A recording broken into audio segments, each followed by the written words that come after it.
Ah. Wala nang iba. Ano kaya?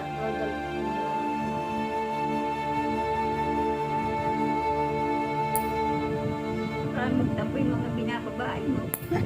Ay. Ikaw.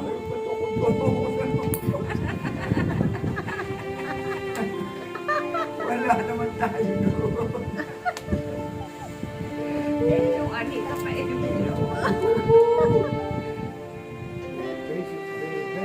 Ngayon na lang nagano nababalok ko.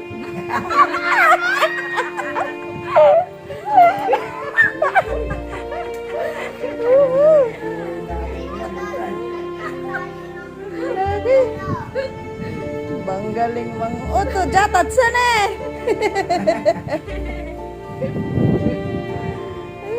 Baka nakabidyo yata nakikita kay mo. Ayun. Hindi, ba? Hindi. Ay, kung nakalito ka mama. Eh, abo. Pinakakanginan eh. Hindi ito sinasanay sa tao.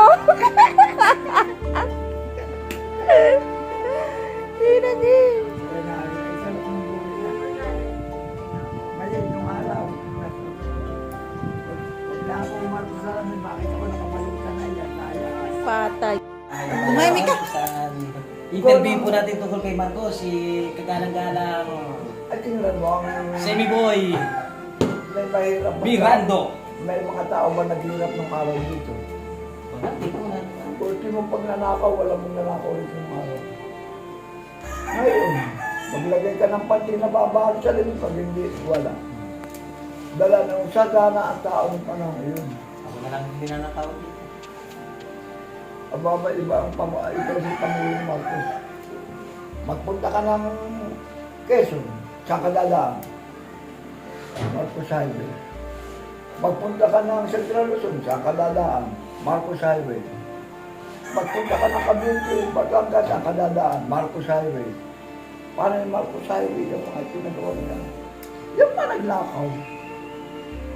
Ay ngayon, naupo si Cory, anong naipagawa? Binanatan na yung International Airport, ginawang ni Inoy Aquino. Oh.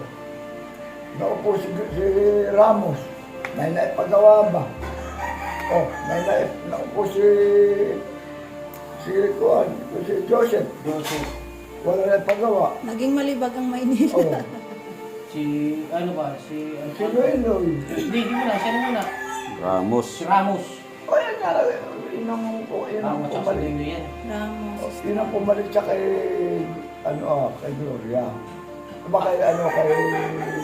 Kapos sila, pisan yun, nasa ano ah. Dapo sila, naimbitan sila. Pisan yun. Sabi mo nanakaw, hindi pa kay tao. Nung panahon yun. Ako ang nakasapol. Ay, gawa ng isipin mo. Sa politika, ginawa ni Marcos, KBL. Ano na? KBL, kilusan ng bagong lipunan. Oh. Siya.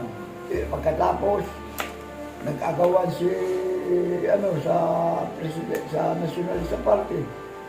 Danding Kuhangko at saka si Laurel. Nanalo si Laurel, anong ginawa ni Danding? Nagtayo siya ng panibagong partido, NPC. Lalo ka ta, may ako ang nakasapol, di ako sabi ko nga, narinig ko mga ano. Wala akong alam na rin ako ang magkasawa. Mas tinulungan pa mahirap. Tamo noon, sinabi ni Marcos, ibaba ang kuryente sa Lopez, kay Eugenio Lopez. Aba, hindi binaba ang kuryente. Sinamsam ng gobyerno. Sinamsam ang kuryente. O, di balik normal uli ang aming bayar sa kuryente. Ang naapektuhan talaga ng panahon yun, yung lahat na mayayaman na pinagsasamantala ang mahirap. Ang mahirap ang pinaburan niya.